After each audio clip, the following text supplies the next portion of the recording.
Hello and welcome to this episode of Demystified as we explore home cooking in a modern world.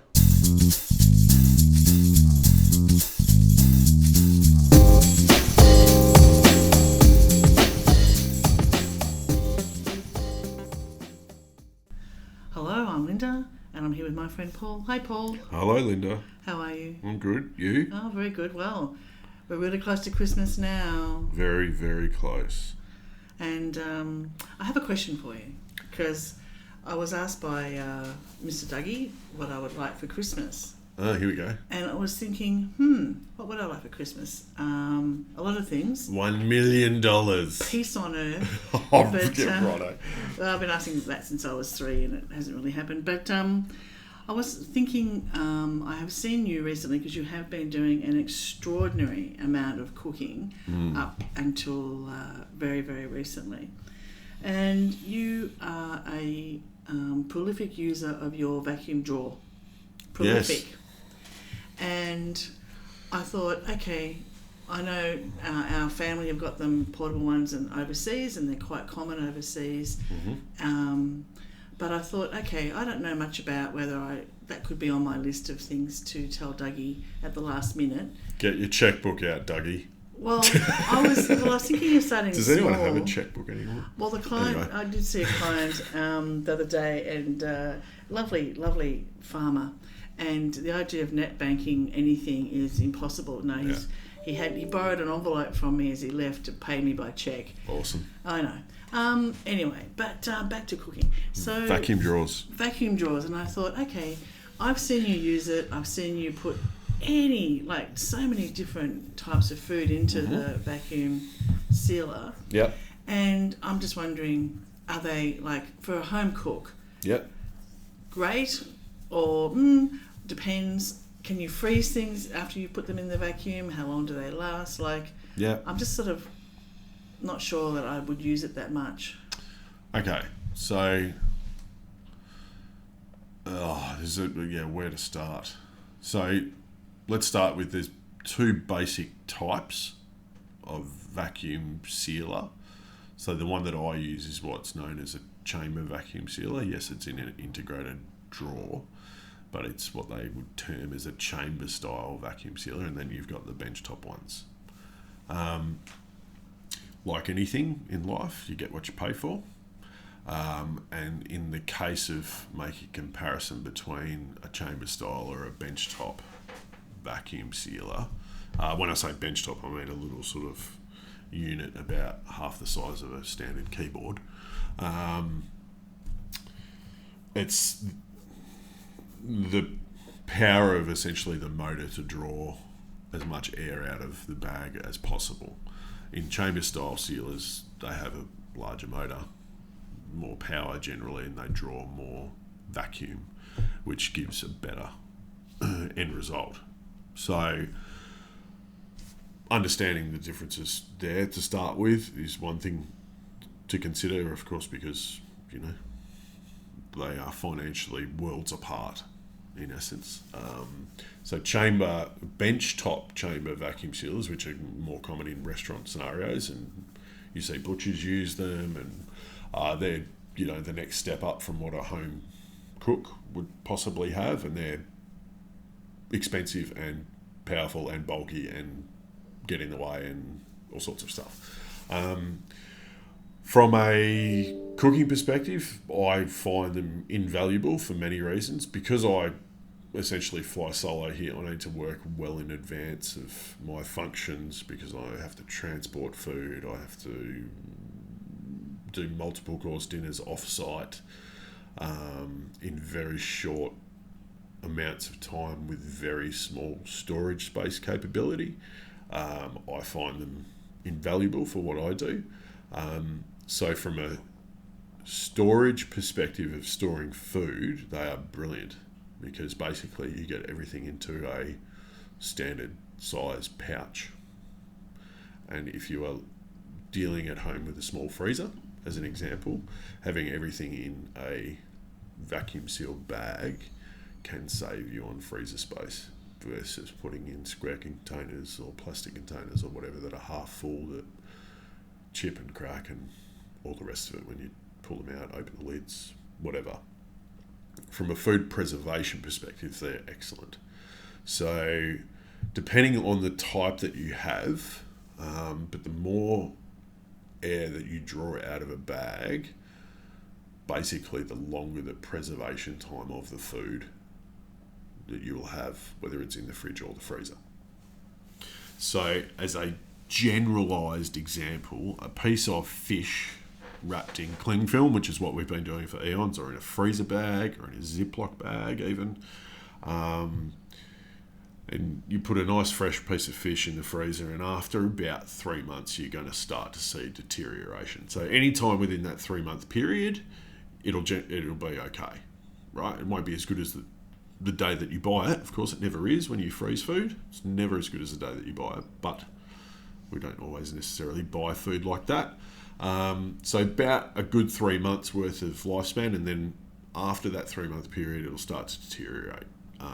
You get, depending on the environment, but you get icing, moisture loss, freezer burn, all manner of problematic things.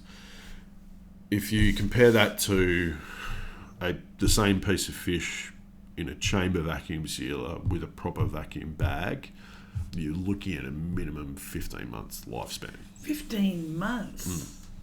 Wow, okay. So, it's wow, a much longer lifespan for your food. And a lot of people say to me, especially in this day and age, and it's something that I care about, that, and I've had people comment actually, because we did a post on Instagram recently about another thing that you can do with vacuum sealers, but someone posted a comment saying, oh, look, we're trying to use less plastic, not more, which is a very valid point. But my retort or response to that is, I would much rather use a plastic bag in that scenario and have my food last longer than purchase it and then in 5 months' time throw it in the bin because I've forgotten it was sitting in the back of the freezer and I've forgotten to use it.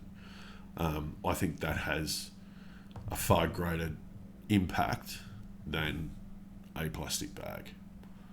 So considering that that item of food may well have already been fished or slaughtered or whatever it was, and it's had some energy put into it to get it transported to the market, and then you've had some it's been put in refrigeration at the market, and then I take it home, wrap it in cling film, put it in the back of the freezer, forget it's there, and then throw it in the bin. So it's basically been created and gone through this whole energy cycle, and none of the energy that's in it has been used because I haven't consumed it, and I'm just adding to waste. So I would rather cut off about 50% of that process by using a plastic bag. Now, okay, yes, it's not great, but I'm preserving the food for much longer, meaning that when I do find it in the back of the freezer, I can still use it and it can still be eaten and it will still be edible and very good. Okay. So there is a few companies out there at the moment that are doing a lot of work on building compostable vacuum seal bags. Now, depending on your vacuum sealer, whether it's a chamber style one or a benchtop little one, the way that the bags are sealed is through heat, and some of the compostable bags don't tolerate the high heat that you need to seal the bag and prevent air from getting back in. So that's still something that's in the works, and a lot of people around the globe are working on that. It's something I'm very interested in, because ideally, yes, that would be fantastic. Some brands do have reusable bags, like a silicone bag. Mm-hmm. Of course, the only thing that you really need to be careful with that is to make sure that it's like thoroughly clean and almost sanitized before you go using it again, especially if you do sous vide cooking in it. So if you cook in it, you want to make sure that it's super clean before you go putting raw food in it again. And the other thing that I do with it, and I do reasonably often, but not all the time, is use it for what I would term compression. So you can take items like strawberries, watermelon, any melon for that matter, rhubarb, all different matter of fruits and vegetables, and you basically slice them so that there is a lot of surface area, and then you put them in the vacuum sealer and seal them. And basically what that does is it presses almost like all the juices back into the item that you're vacuum sealing, and it intensifies the flavour and changes the texture slightly of what it is that you're pressing, which offers up a whole different level of texture, and it's visually quite shocking to see what happens, especially with something like a watermelon. Watermelon becomes this super rich, deep pink sort of thing, whereas before, if you cut open a watermelon, you can almost see the veins and the grains in exactly, yeah. This totally texturally changes it. So for that, from a cooking perspective, it's kind of interesting. Probably not something that you would do day to day. So yeah, really good. The other thing that they're really good for is obviously marinating and doing things like that. So a lot of people think that it helps marinate penetrate, and it doesn't. So you can put any particular type of marinade or anything like that in a vacuum sealed bag with, let's say, chicken or beef or fish or duck or pork or whatever.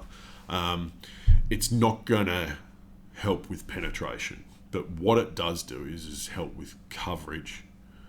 So if you imagine getting yourself a whole chicken and you spatchcock or butterfly it out, and you make a whole bunch of marinade because you need it to cover the top and the bottom and the entire surface, and you've got quite a big surface area. You could probably half or even do a quarter of the amount of marinade, put it in the bag, put your chicken in, and because of the way the vacuum works, it will actually vacuum and spread that marinade over the entire chicken when it's in the bag. So you need far less marinade, and you get a far better coverage of the marinade through vacuum sealing. It doesn't help penetrate it any faster, but yeah, you will get better coverage of the marinade by using vacuum.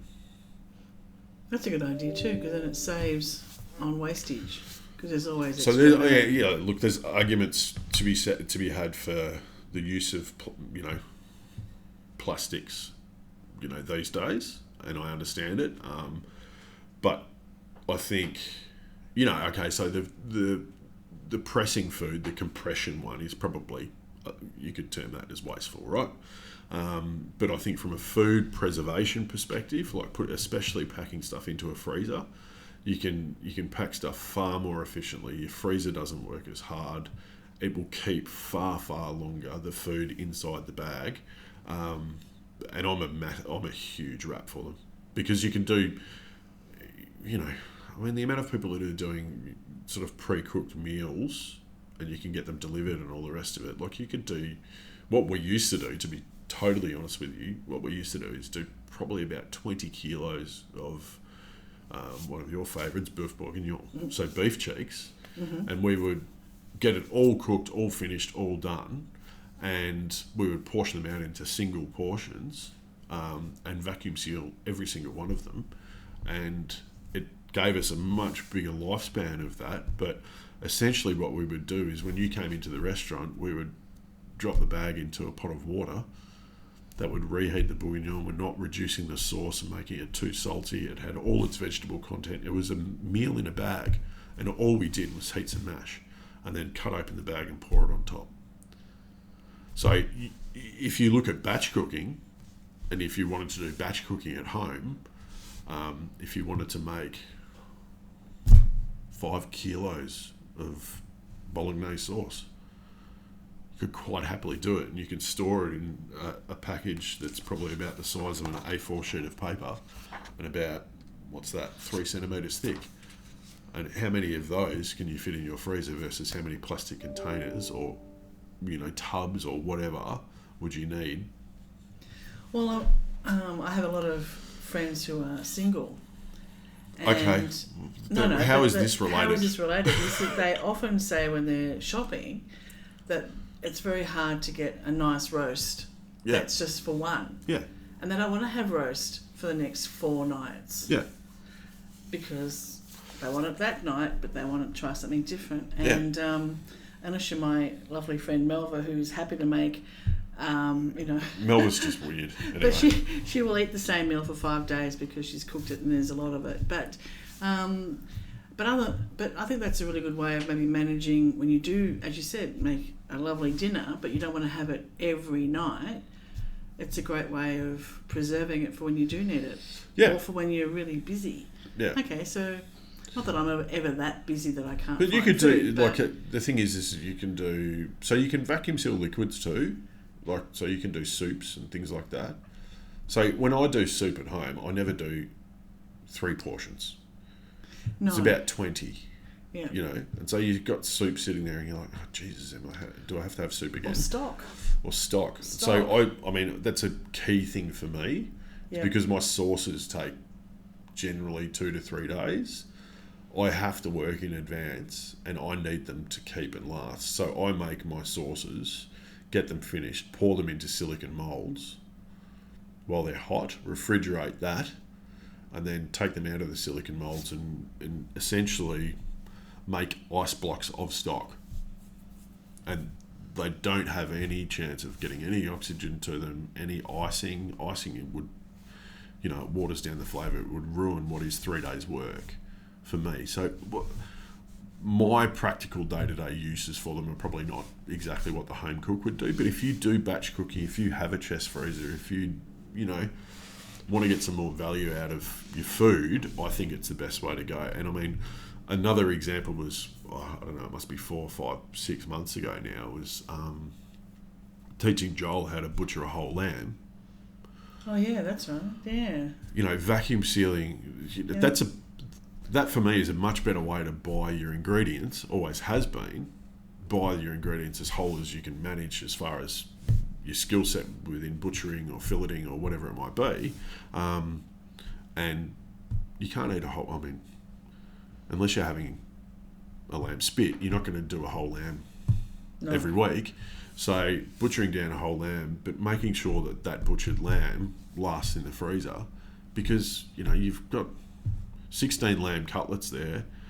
You throw a couple of bags in the freezer, and 3 months later, 4 months later, when it's time to clean out the freezer, you're like, oh, lamb cutlets, how long have they been there for? I'm not quite sure. They look a bit icy, a bit dodgy. We'll chuck them out. Or sometimes we found things that are in the back of the freezer and they've been there so long you can't remember whether they're chicken or beef. The time completely iced over, and you think, well, that's just don't even know what it is, but into the bin. Yeah. And I mean, a lot of that's got to do with your freezer itself and how well it seals and all the rest of it, but just take out that part of the equation for a second. You've got a bag, you can write on the bag what it is, you can put the date on there, and you're going to get probably 3 to 5 times the lifespan out of the ingredient by vacuum sealing it. So added to which, your single friends get home late from a night out and they've done a big cook up of a braise, a curry, or whatever. They can literally take it straight out of the freezer and put it in the steam oven or drop it into a pot of warm water. And if you are doing that, if you are going to take it out of your freezer, would you put it into cold water and bring it to the boil, or put it into a boiling pot of water if you didn't have a steam? Yeah, okay, so that comes down to the bags. Okay. So much like there is different, I think it's GSM for paper. Is that right? You're asking? Yeah. Well, you work in an office, and there's always paper in here.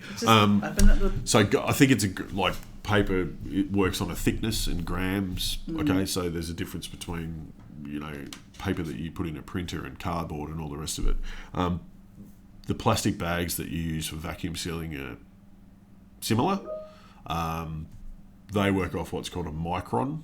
So microns are essentially a number, and that number dictates what sort of heat that bag can tolerate, and that counts in when you cook in the bag, but it also counts in when you seal the bag, because they're the 2 times that the bag is under heat stress, if you like. Depending on which vacuum sealer you use, whether it be benchtop or chamber, you need to ask about the bags that you do use, because there are two very distinct types. Well, they're essentially, no, actually, I lied. There are three distinct types. One type has a textured inner, which is generally used for the benchtop applications. The other types are very smooth, like see-through plastic bag. But there are two types of those. So some bags, you need to look on the label of the bag and it will indicate whether it is okay for cooking. So it will have generally a little temperature scale on the bag that says, yes, I'm okay to cook, and I'm okay to cook at this temperature for this amount of time. So most of them will have a scale between sort of 60 and 100 degrees. And it might say 100 degrees for 15 minutes or 90 degrees for 30 minutes. And as the temperature lowers, the time increases, which that bag can be cooked in for. And other bags are specifically for freezing and refrigeration only. Okay. So you need to get a bit of an idea from, depending on the vacuum sealer that you're looking at or buying or where you're getting the bags, have a good look around. Some of the bags will just say cook on them, which means they're okay to cook in. Some of the bags will just have a little icicle icon, like a snowflake, which means for cooling only. So, yeah, there's a few bits and pieces involved, but if you get the cook bags are good for cooking, but also good for storage. So I just go for the cook bags all the time. So you can freeze the cook bags, no problem, and you can take stuff straight from the freezer, stick it into your steam oven. I generally don't go the full 100 degrees or a pot of boiling water. I would, somewhere between sort of 75 and 85 degrees, I think is enough. Not that the bags can't hold up to it, but their time frame that they can hold up to 100 degrees is much less. So, yeah, go for bags that you can cook in, because they will also be fine for your fridge or freezer. Okay. Bit involved there. No, I think that's really good. Yeah. So I think I might add this to my... it's a short list, but if you get that, you'll be... and look, for mine, one of my old bosses, he was not convinced by vacuum drawers, and I essentially sold him on it, and he was the managing director of the company at the time, and he wasn't convinced that this was a good product, and I sold him on it, and he cannot live without it now. It's one of those ones, once you get it, you're like, why hasn't this been in my life previously forever? And if you can afford it, get a chamber type vacuum sealer. The benchtop ones are good, but if you can, it's not, because it's also the cost, but it's also the space. Yeah, of course. And yeah, and a lot of the integrated ones, so the one that I use now, look, it's the same depth as an oven, and they're all designed to go near ovens. It's the same depth as an oven, and it's about 15 centimetres high. So they're not there's not a big footprint. They don't draw a lot of power, and most of them are just a push to open or got a little handle on them or something like that, and they're really super simple to operate. You can also get accessories for them where you can have external vacuuming for a one-way valve as a wine stopper, right? So you open a bottle of wine, you don't want to finish it, you stick a little wine stopper in and you draw the air out of You don't want to finish it? Well... What? You won't be getting the wine stopper accessory, clearly. But that's also times that's useful. And but preserving nuts and dry goods and like all of those things, because I mean nuts are particularly there's one like nuts are expensive and they go rancid. Yeah. So this could be a way of helping also plan for big events. Yeah. When you can look at all those things you can put into especially if you have to transport food. Yeah. Like, if you're going camping, anything like that, because if you've got an esky and someone leaves it open overnight and it 3/4 melts, like, yeah. I mean, you can vacuum seal eggs. It's just you don't want to do it on its highest vacuum setting, but you can essentially have them sit in a sealed plastic bag that has probably less chance of getting water into it than a plastic box that has maybe a rubber gasket around it to stop liquids getting in. So someone's left the esky partially open, the ice is 3/4 melted. and all your stuff sitting there in plastic, it doesn't matter. You're not going to lose all your food. Okay, well, there's another tip for it. Yeah, then. there's Well, lots okay. of uses. Well, thanks for that. I feel a bit more convinced. So thanks. Well, I'm not here to sell you one, but if you do one, I could get you a deal. I know someone. You I know someone. people. You've got a wink, wink. I know yes. people. Nudge, nudge. I know someone. Well, thank you for that. No worries. And Merry Christmas to you and yours. And we will reconvene in 2022. Yes, we might squeeze in another one just before we finish up. Oh, okay. I don't know. We might. Maybe. Yeah, Well, we've still got a few days next week. You're not finishing work today, all right? So just... Okay, but let's see. Alrighty. All right. Thanks, Thank Linda. you. Happy Take cooking. care. Happy cooking. Bye, everybody. See ya. Thanks for listening to this podcast as we explore home cooking in a modern world. We'd love you to subscribe, and for more information, please go to our website, cookingwithsteam.com.